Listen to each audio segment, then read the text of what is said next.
Have you ever noticed that sometimes you can have a conversation and it can really affect your mood? To give you an example, there's a well-known story of, I'm not sure if it's real or not, but it's a great story. There's a well-known story of a Jewish rabbi who was constantly visited by a woman who wanted someone to moan at or to moan with. She had lots of things wrong in her life. She had lots of things wrong with her health. And the rabbi was the sort of person that she went to. And on this particular occasion, she'd gone and she'd booked an appointment and she'd run well over the slot, and she was chatting away and she was moaning on and on and on about her health condition. And at the end she said, "You know, Rabbi, thank you so much. Thank you so much for listening. My headache is much better now. It's almost gone." At which point the rabbi replied, "And mine is much, much worse." But seriously though, sometimes you can have a conversation that can make you feel better. And other times you can have a conversation that can make you feel worse.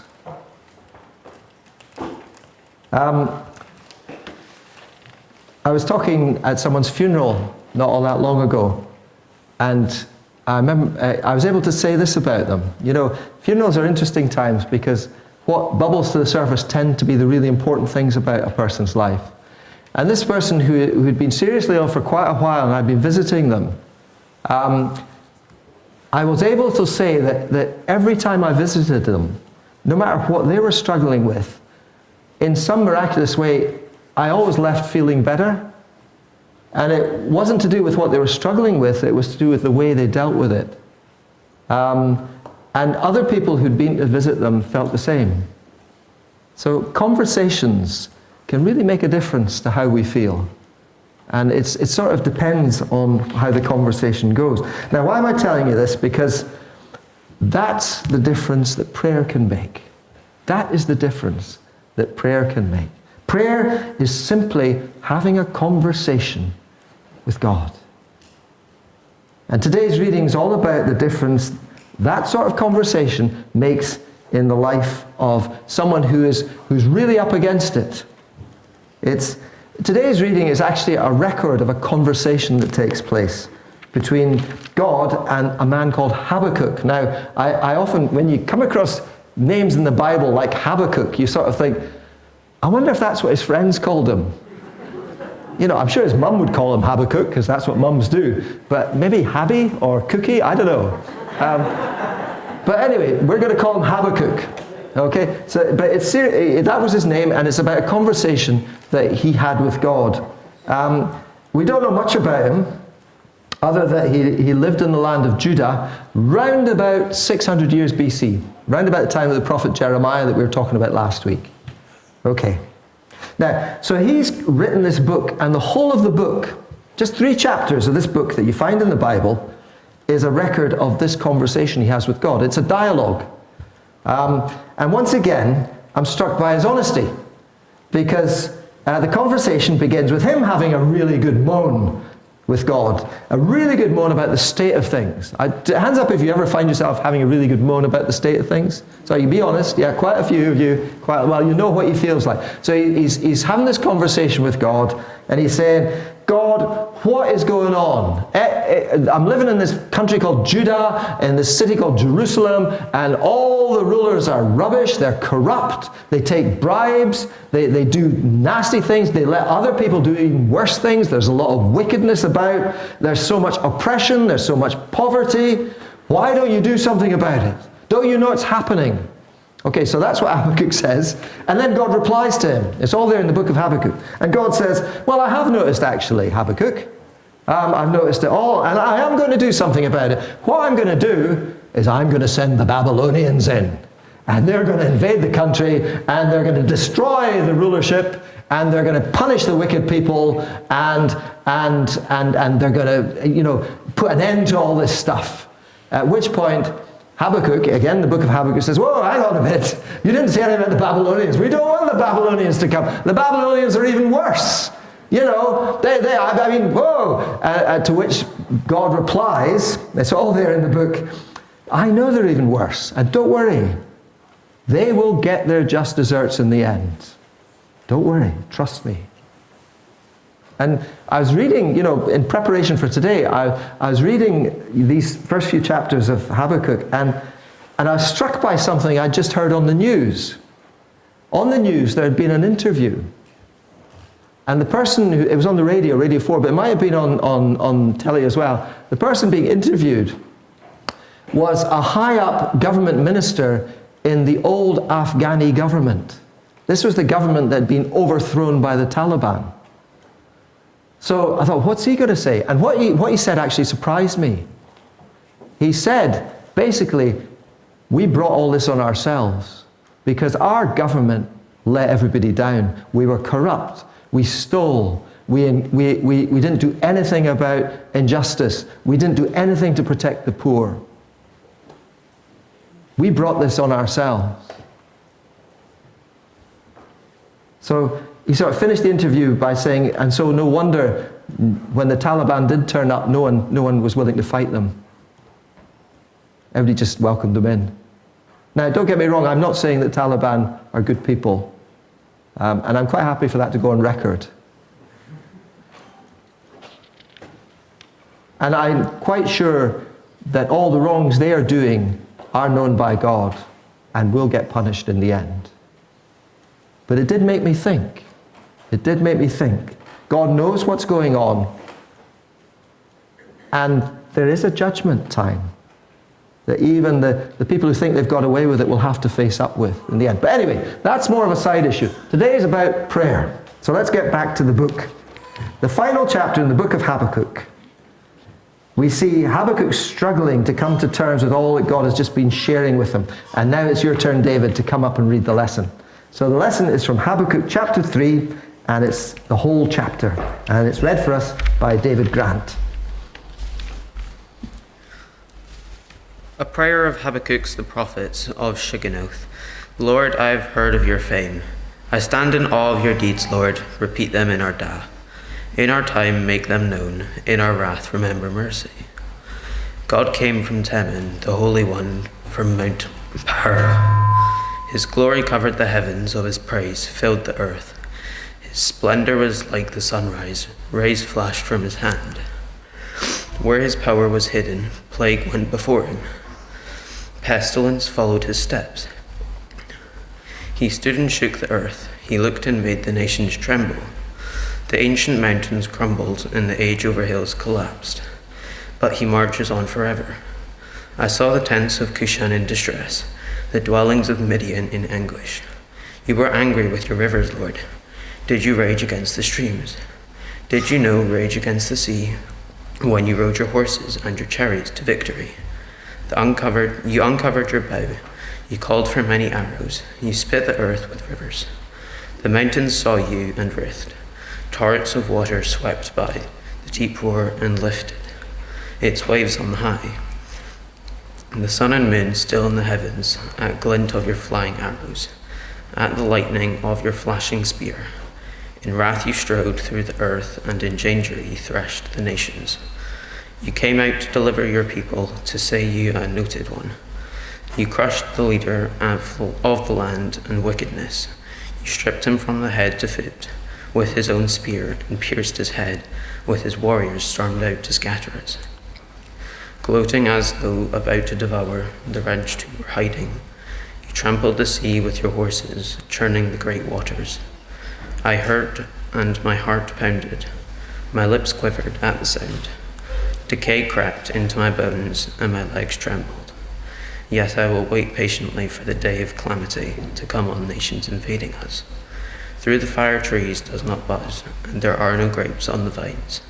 Through the olive crop fails, and the fields produce no food. There are no sheep in the pen, and no cattle in the stalls. Yet I will rejoice in the Lord. I will be joyful in God my Saviour. The souvenir Lord in my strength. He makes my feet like feet of the deer. He enables me to tread on the heights.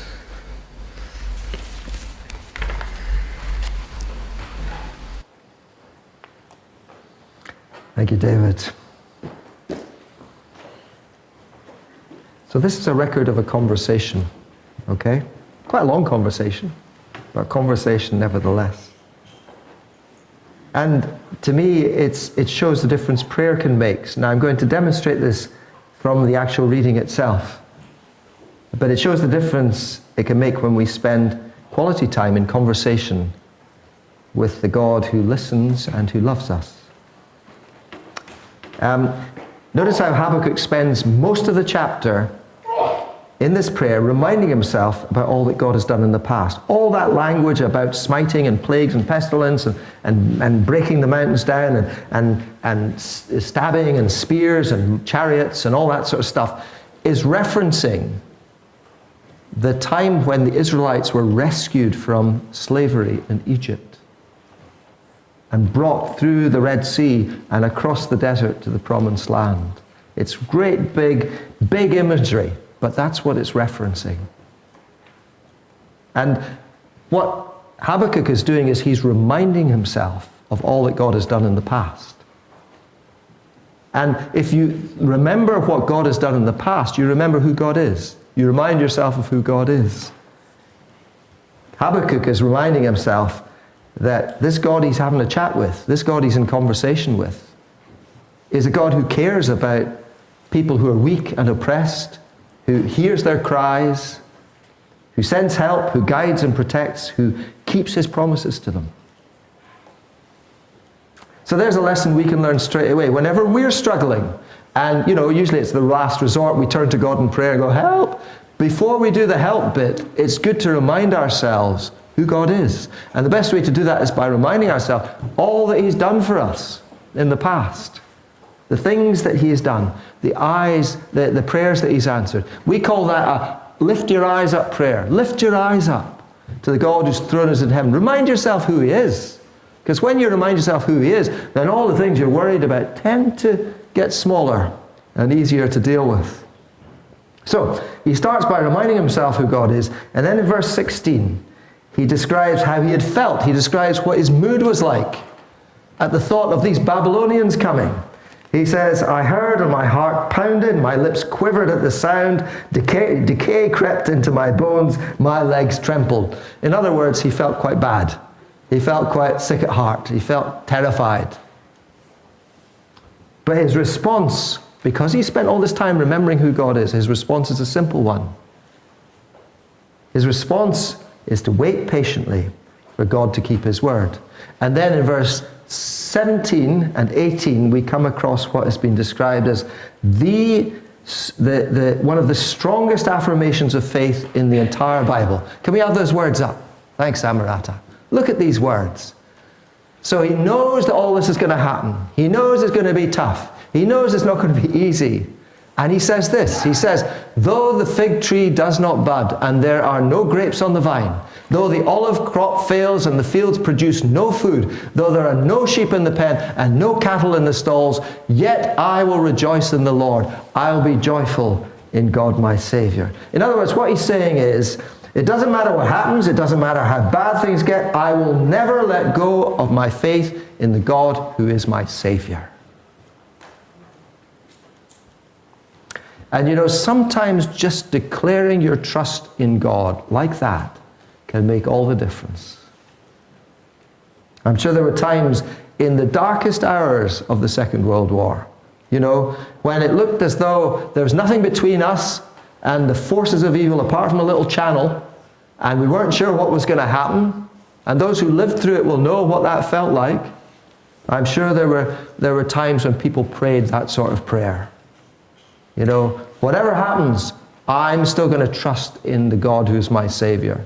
And not just people here who prayed that. There would have been people in occupied Holland, occupied Belgium, occupied France, occupied Greece, occupied Yugoslavia. Throughout the Western Europe, there'd be people praying that prayer. Whatever happens, I'm still going to trust in the God who is my Savior. I will never let go of my faith. And over the last couple of years, we here have experienced just a wee glimpse of what it must have been like to live through a war. Now, I'm not saying it was like a war, although it was a sort of war against a pandemic. But we sort of got that feeling. You know that feeling that we're really up against it. We don't know what's going to happen. There's lockdowns. There's mass vaccinations. The National Health Service has become the frontline troops. There's numbers going up every day. We don't know if we're going to see our loved ones again. That's what it felt like to live through a war. And these last couple of years have given us just a wee idea of what it was like. And in these last couple of years, I know there have been times when people have prayed that prayer. Whatever happens, I will still put my trust in God, my Savior. And I'm sure there'll be times in the years to come. We've just finished a climate summit. And some progress has been made, but nowhere near as much progress as needed to be made. Let's be honest about it. I mean, we can talk it up, but oh my goodness, we do need to pray for those who are in leadership throughout the world. And we need to pray for those whose lifestyles are making things worse. But whatever is going to come, there will be people still praying that prayer. Whatever happens, I will not stop trusting in the God who is my Savior. Now, why should we do that? Why bother? We should do it because of the difference it makes. Look at the difference it made to Habakuk. He prays that beautiful prayer. Can we have it up again? He prays that beautiful prayer. Though all these things happen, yet I will rejoice in the Lord. I'll be joyful in God my Savior. You know what happens? It changes his mood. Because the verse that follows says this. Let me read it for you. The sovereign Lord is my strength.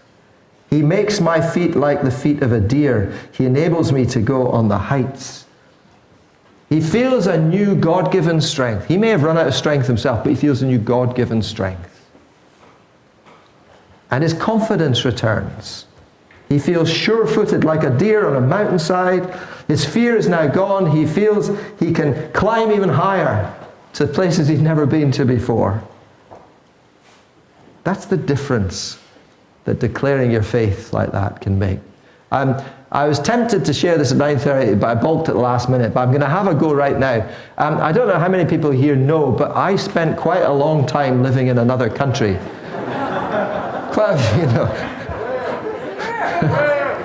I won't go into detail. Okay, so it was like, and I remember sharing this once years ago. It was a country that lived next door to Afghanistan. And people don't know this. When you have a war, when the war's over, the violence still carries on. The anarchy still carries on. All the weapons that had been in Afghanistan were flooding the open market. You could phone up and someone would deliver a Kalashnikov to your front door for 3,000 rupees. And people were doing it. And so there was a huge growth in lawlessness and anarchy and protection, where the gangs turn up at the village and say, right, we want a cut of the crop. They turn up at harvest time when the wheat's all mounded up there, and they say, right, we want a cut of this crop, or we'll come back tomorrow night and burn it all.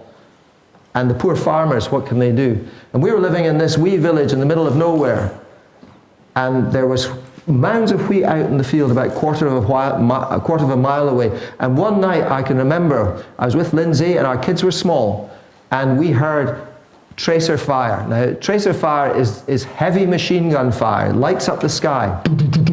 That sort of fire. Now, there was just a few of us, and there was just a gate.